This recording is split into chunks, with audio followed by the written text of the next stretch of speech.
Hey guys, we're going to be listening to another David Bowie album, also called David Bowie by David Bowie. So I guess his first studio album was called David Bowie, but he titled his second studio album also David Bowie. More of a kind of a reboot or a restart for his career. So, all right, let's see the information. So I'm going to repeat what he just said. This is his second studio album, also titled David Bowie, because of apparently he was super embarrassed by his debut album that we listened to in the last video, that he wanted to make a new debut album. But also in the 1970 reissue was renamed to Man of Words, Man of Music. And then in 1972 was reissued to, of course, Space Oddity, because of the title track. Or the hit track, I should say. Anyways, what did you think of the first album? So you know what they say, if you don't succeed, try again. I liked the first album. I liked some of the songs on it. It had kind of a quaint, some of the songs had like a very folk sound, which I liked. They were just quirky songs. Sort of songs like you'd sing sing with buddies, or, you know, sing in the back of the bar kind of thing. Like, and it sounded like maybe he and his band were touring some of these smaller joints. These, like, you know, smaller gigs. It was interesting how many songs were about guys that, like, really struggled or, like, never found their place in civilian life after the war. Well, this album is more complex with its lyrics, so I'm going to give you... Oh, the other thing I thought about the first one was we didn't really hear his sound. Yeah. Like, he hadn't really found his voice. He still hasn't found it yet. Probably by 1972 he finds his sound. He never really found his sound, though. He just adapted to different genres across his career. Because I feel like at the start of his career, right, he had to change his style a lot to try to find his sound. And I think he just got used to that, to where he's like, this is just my strategy of making music in total. Just changing the genre every time I come back. Because after a while, I'm pretty sure he got tired of the glam rock era. He's like, I'm done with this. So then his album after that was like proto-punk, but we'll get there. That's, I think, his best album is Diamond Dogs. But I gotta wait till I hear Black Star. I've heard that one is his greatest album. His final album being his masterpiece album. That would make sense, though, because... Anyways... Let's, before we do this, let's still recap the last video. What would you rate, his debut album out of 10? I don't remember what I gave in the last video, so I'm probably gonna lie, but I'd probably give it overall a 6 out of 10, I think. Okay. Maybe a 5, but, like, I liked it. It was enjoyable. It wasn't, like, a big hit production. I also don't think it was awful, though. Like guys making music. You could listen to it. Anyways, let's start off with the first track, Space Oddity, which everybody has heard this song.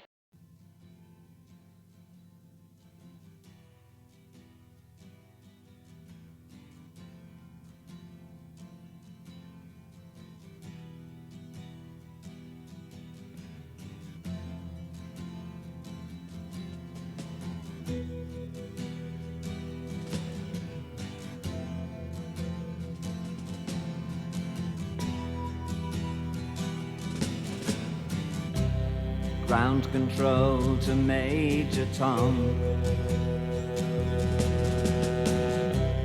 Ground control to Major Tom. Take your protein pills and put your helmet on. Ground control to Major Tom. 7, 6. Commencing countdown, engines on. 3, 2. Check ignition and may God's love be with you.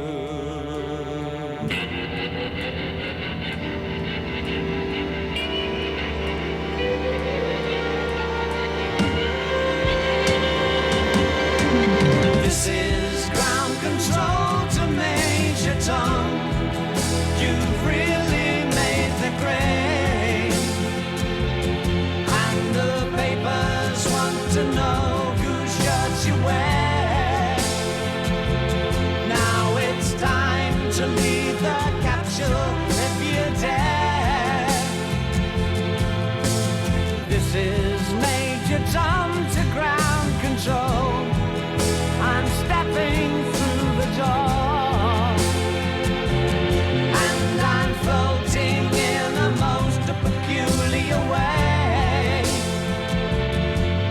the stars look very different today. For here am I sitting in a tin can, far above the world. Planet Earth is blue and there's nothing I can do.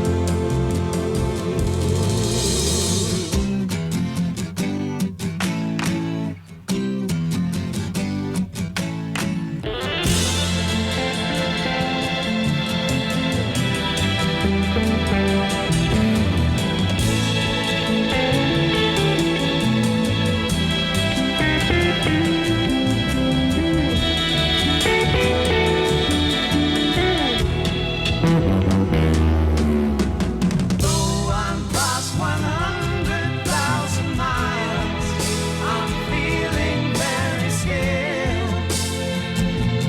And I think my spaceship knows which way to go. Tell my wife I love her very much. She knows.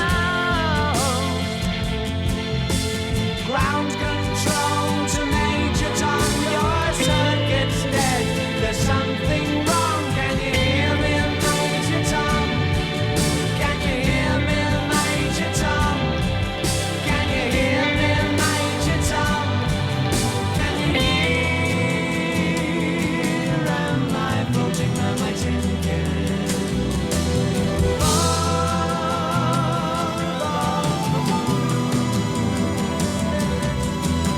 Planet Earth is blue, and there's nothing I can do.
What did you think of Space Oddity, the title track? Or if you don't count the album to be called Space Oddity and you like David Bowie as the title of the album better, then it's not the title track, and there is no title track then. Okay, so what did you think of it?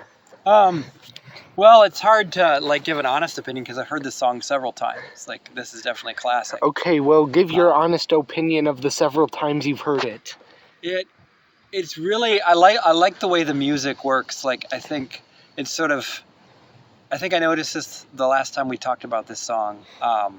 When he says planet Earth is blue and there's nothing I can do, and then it goes into this musical interlude. Dun, dun, dun, dun, dun, It's sort of like imagining the world spread out in front of you. You know, you're in a tiny little space capsule and high above the world and just peering out of this little window. So let's decipher the lyrics. And then it's interesting because, and then the second musical interlude, there's more tension in it. There's like, like you hear it's higher pitched, and there's a sense of danger maybe, I think. But then it sort of leaves, so we don't know, like, did Major Tom make it back home or not? It's sort of implied that he didn't, I think, in the song. So let's hear your breakdown of it by like the start and finish of the lyrics. But I feel it sort of trails off that way. It doesn't have an ending, so you have to imagine like what happened. Luckily, I know a lot of I know every single meaning on this album, so I can tell you if you're correct or not. Correct. Okay, so you are kind of correct. The song follows a fictional character, Major Tom, on his space journey to space. That makes a lot of sense, on his space journey to space. Anyways, Above the earth, whatever. basically, he goes there and then his circuit breaks and then he dies. Presumably in the music video for Black Star. Which will be farther down the line in the discography, so I can't spoil that. But we're not watching the music videos anyway, so I don't know why I'm even bringing that up. Maybe we'll do a music video reaction. Actually, no, I can't do that, because if I use the music video instead of the audio version, I'm pretty sure I'm going to get copyrighted. Okay. I have to use the actual album version instead of showing the music video. Maybe we can watch it off screen and comment Yeah. on it after we see it. We can just watch it on your phone, and we'll just put my camera there recording us watching it, but they can't see what we're watching. They're just like, what are they reacting to? We can't see what they're watching. We're just like, whoa, what do they see? What do they see? I want to see. Anyways, what would you rate the first song out of 10? I think I'm going to give it an 8 out of 10, maybe 8.5. How dare you give it an 8 out of 10? It's a 10 out of 10 masterpiece. 10 out of 10 for you. Anyways, do you think this Because is... this is subjective, though. Do you think this seems like it was Bowie's very first hit song? Yeah, I think it was. Like, it's definitely like it's endured the test of time. It was people like- still listen to it. And it was popular at the time, mainly because, well, in 1969, they were doing the space launch. So obviously, that's why the song was big. And then he wouldn't have success until 1972. So anyways, let's move on to the second the song wasn't a big hit at the time? It was. Not the album, though. The album wasn't a hit. Okay. The only song that was a hit from the album is, of course, Space Oddity. I think it, like, won an award, and he performed it on TV in 1970, I think. So what do you think about the title? Of what? Space Oddity? It was inspired by 2001's A Space Odyssey. Oh, okay. That's what the song is feels inspired like it's a pun on Space Odyssey.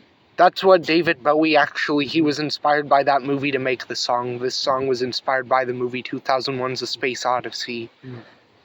Apparently, according to him, after he went and saw it in the theater. That's what inspired the song. Anyways, let's listen to the second song. Should I say the second and third song? No, I'm just going to say the second song because it's technically the same song. At the end, we're going to listen to Unwashed and Somewhat Slightly Dazed and Don't Sit Down. Alright, let's do this. And then after Unwashed and Somewhat Slightly Dazed, you've never heard any of the other ones before, I'm pretty sure. Except, have you heard Wild Eyed Boy from Free Cloud? Yeah, I did show you that one, but you might not remember it, so it might be new. I don't know. Anyways, next is Unwashed and Somewhat Slightly Dazed.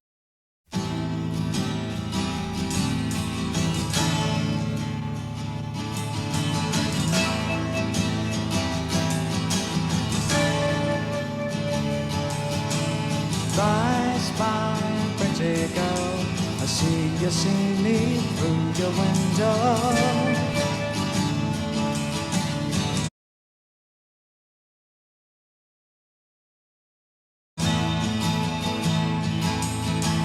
Don't turn your nose up.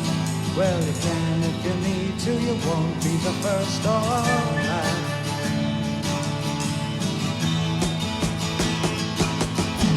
It must strain you to look down so far from your father's house. And I know what a louse like me in his house could do for you. I'm the cream of the great utopia dream. And your feet in the depths of your banker's spleen.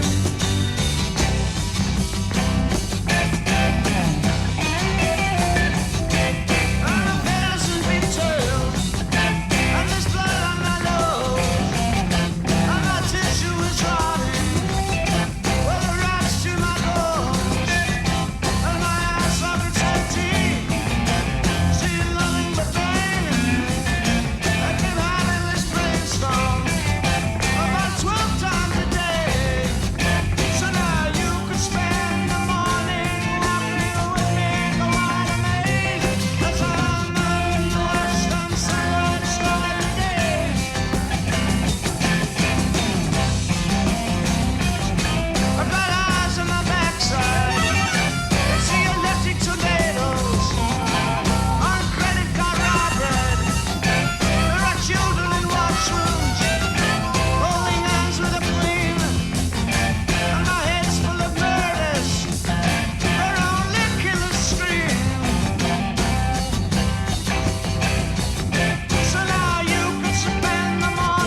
sit down.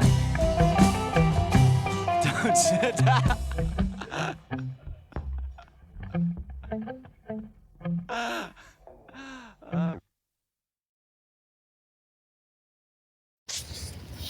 All right, so Unwashed and Somewhat Slightly Dazed. That's interesting. I'm wondering if it's describing a real or an imagined event, because it seems like he's kind of bumming around his house looking pretty disheveled. And somebody who looks like she's higher class looks at him through the window, sees him. And then, I don't know what happens in the middle there, but she like runs to the toilet and throws up. Like that's how I imagine it. So it feels like he's dealing with people looking down on him or feeling like he's not good enough or that people are judging him. What's interesting in the end of it, he throws in this unwashed and happily slightly dazed. Like I don't care. I'm fine. I'm enjoying my life.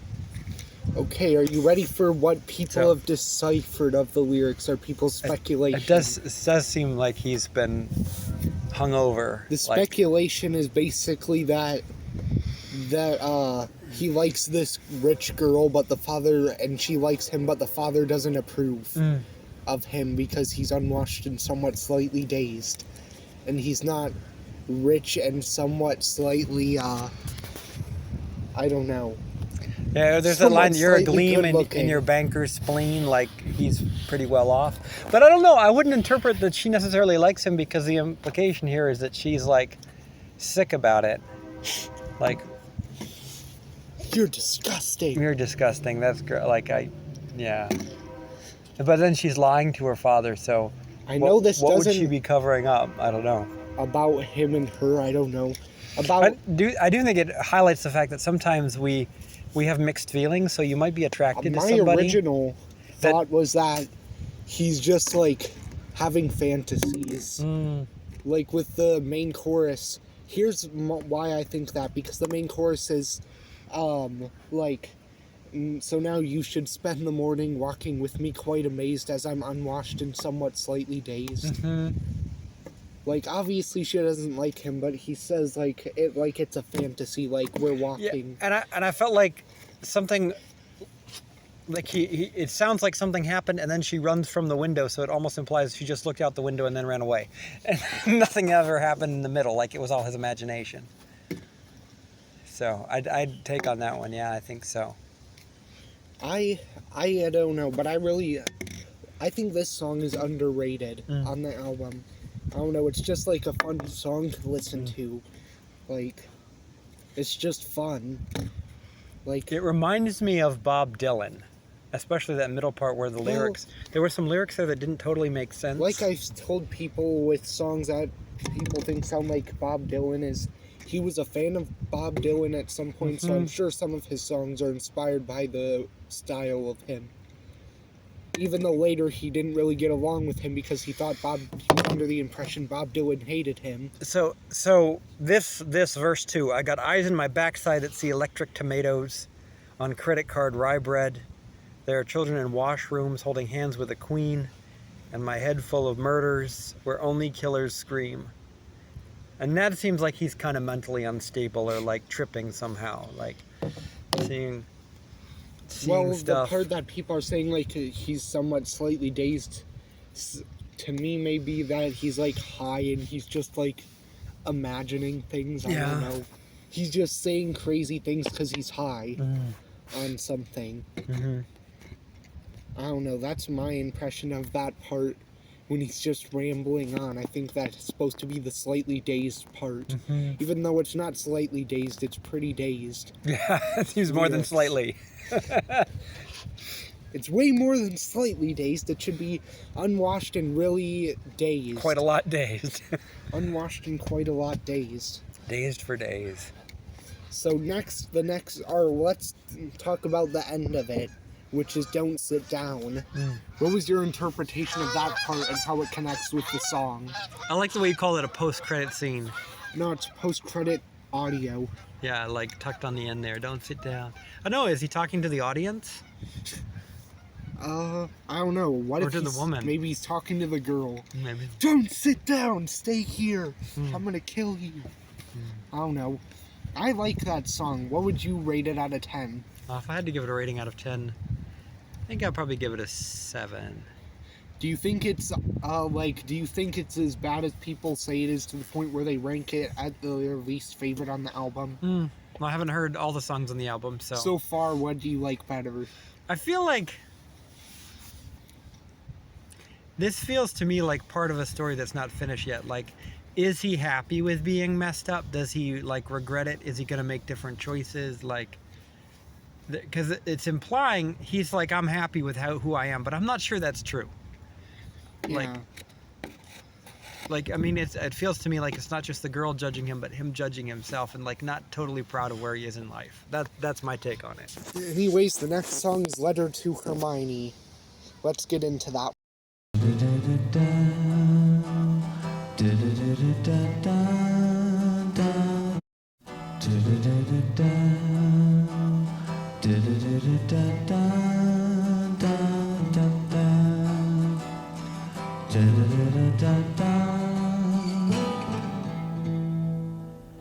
The hand that wrote this letter sweeps the pillow clean.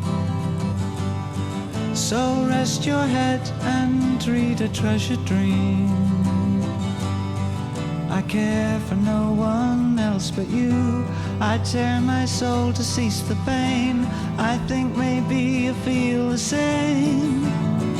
What can we do? I'm not quite sure what we're supposed to do. So I've been writing just for you.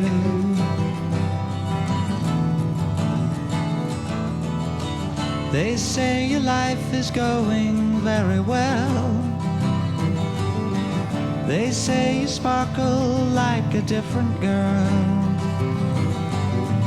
But something tells me that you hide. When all the world is warm and tired, you cry a little in the dark. Well, so do I. I'm not quite sure what you're supposed to say, but I can see it's not okay.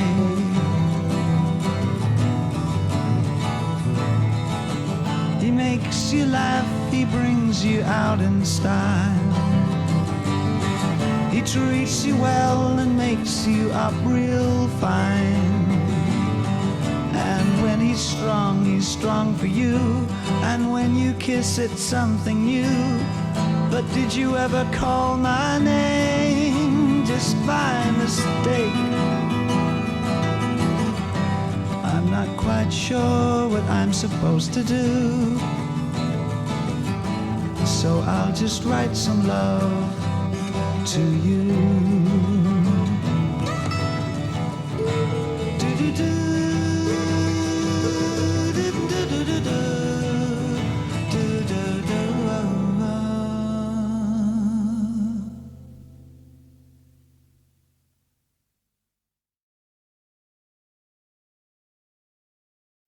That was Letter to Hermione. So, am I on? Yeah. That was interesting. I think he's kind of, Hermione sounds like someone he had a relationship with in the past. And she's moved on and she's doing great in her life. Like he says, people say she shines. Like she's got a great guy. He takes care of her. Like, I feel like David Bowie is wishing, like, maybe you secretly cry, maybe you secretly think of me, like, but there's nothing in her life to say that. So I feel like he's holding on to a thread that maybe she's still attached to him, but maybe she's not. Maybe she's doing great. So that's... Okay, let's see if you're correct. Okay. I don't know the second part, but you're correct that it's about a previous relationship he had with Hermione Farthingale, who basically, in like the 60s, when he was working on his debut album, I guess she was part of that group who worked on it with him. I guess they were boyfriend and girlfriend for a while, and then I guess they broke up because she wanted to pursue her acting career and she had to move to do this movie. So I guess they broke up in 1969, and then he was kind of upset about that, and they say that she broke David Bowie's heart. Yeah. is what they Did said. they say anything else about her? Like, did she get married eventually or anything? I don't know. I haven't looked into that, but I guess they still remained like friends after that, though. 'Cause the way it But they sounds never like really she's talked doing ever. really well. She's got a new shine. Like, it's not like she's crushed and sad. So, sounds like she's moved on without him, and he hasn't really moved on without her. This is considered a really raw David Bowie song with raw emotion instead of more just I'm singing. Yeah, it seems pretty personal. It's pretty vulnerable. To me, that's his most personal song on the album, but I'll leave that up to you and you to decide. So, Yeah. next is my favorite lyrically, Cygnet Committee. It tells a great story. And you'll need lyrics for this one because it's pretty complex. I almost got it though, but I was still a little bit far from that. So next is Cygnet Committee, my favorite 9-minute epic Bowie song. Here we go.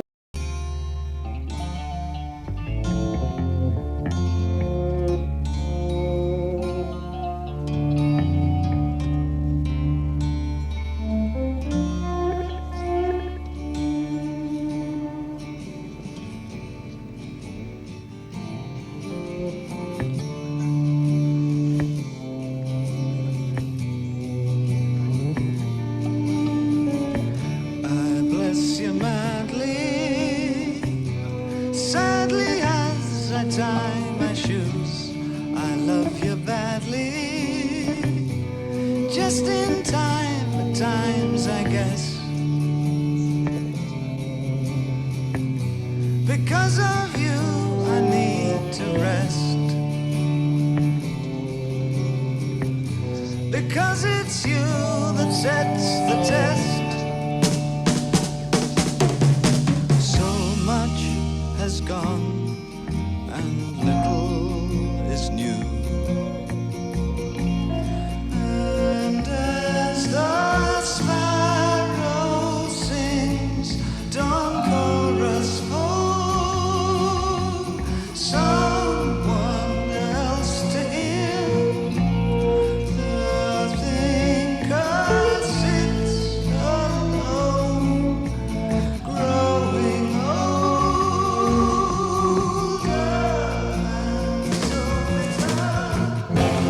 I gave them life, I gave them all. They drained my very soul dry.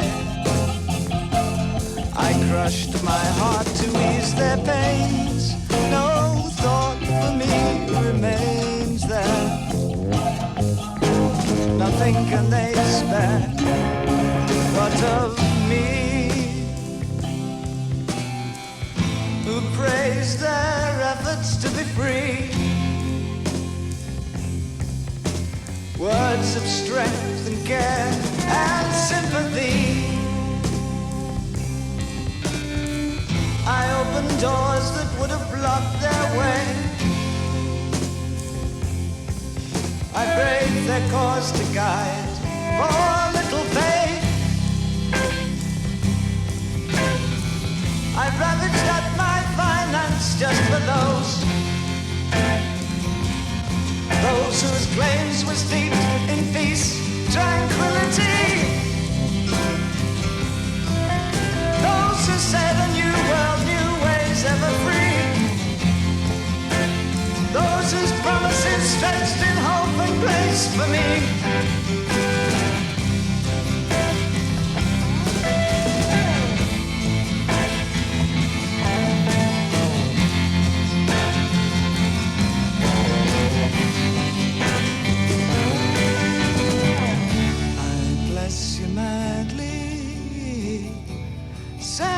As I tie my shoes, I love you badly. Just in time, at times I guess. Because of you, I need to rest. Oh yeah.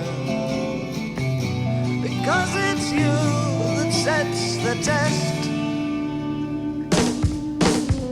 So much has gone and little is new.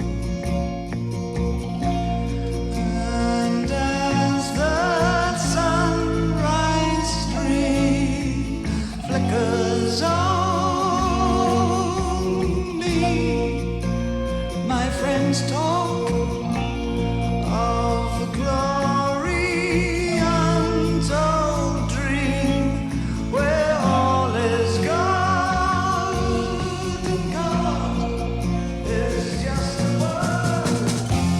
We had a friend, a talking man, who spoke of many powers he had. Not of the best of men, but ours. We used him, we let him use his powers. We let him fill our needs. Now we are strong, and the road is coming to its end. Now the damned have no time to make amends. No purse of token fortune stands in our way. The silent guns of love will blast the sky. We broke the ruptured structure built of age. Our weapons were the tongues of crying rage. Where money stood, we planted seeds of rebirth and stabbed the backs of fathers, sons of dirt. Infiltrated business cesspools hating through our sleeves. Yeah, we slit the Catholic throat, stole the poor. Slogans such as wish you could hear, love is all we need. Kick out the germs, kick out your mother, cut up your friend, screw up your brother, or he'll get you in the end.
Cygnet Committee. Yes. Let's move out of the way of this ugly, inappropriate graffiti. Stand in front of the fence instead. Alright, so that was Cygnet Committee. I'm not quite sure where he stands. Like if he's, it seems like he was part of a young revolution. Like we had these slogans and we did this and we did that, and then he regrets how it all turned out. Like, feels like they made a mess. I don't know. It really seemed. I thought it dragged on. And the music was okay, but the lyrics were just sort of like, where are we going with this? Okay, do you want me to tell you the lyrical meaning? Or do you want to try to think about it a little bit more before I tell you? I like the way where it landed. I want to believe, we want to live, we want to live. That seems like... Here's the meaning behind the lyrics. It's about a fallen utopia. Oh yeah? Is basically the meaning of the lyrics. It says, like some utopian society that didn't really work out. Yeah. I thought that was pretty genius for the time, the story that he made about a fallen utopia. Mm-hmm. I don't know, to me that's one of my top favorite songs on the album. I don't know where it stands, but it's somewhere close to number one. But it's not number one. We all know what number one is. Yeah. But we didn't do Letter to Hermione. You didn't rate that one, so what would you rate Letter to Hermione? Out of 10. Well, that's hard. Because I'm not personally going to, like, run out and listen to it again. Yeah. I think he does it. It's a beautiful piece of songwriting in the way he's vulnerable on it. I'm pretty sure he sent Hermione an early copy of the album for that song. Or an early copy of that song, or something like that, I'm pretty sure I heard. Yeah. Okay, so do you have what you're going to rate it out of 10? I'll give Hermione 5 out of 10. Okay, what are you going to rate Cygnet Committee? I'm going to give it a 4 out of 10. You're going to give that a 4 out of 10? I am. Wow, you are a critic now. I thought it really dragged on and, like, that didn't really need to, like... But that's my, like... Well, the first part was kind of the making of the utopia. The second half was kind of the falling part of it. So that's what I get from it, is the first half is the rise of the utopia, and the second half is the fall of the utopia. Where it all falls apart.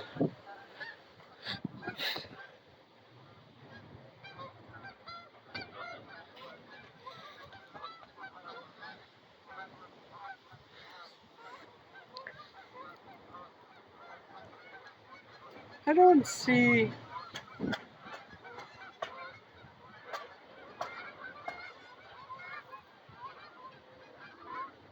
I feel like it's, even from the beginning, it's fallen apart, because he's already like, I've ravaged my soul for this, like I ravaged my finances for this. Well, I feel like at the start they're claiming that it's broken, and then in the second half I feel like they're trying to fix it, but making it even worse.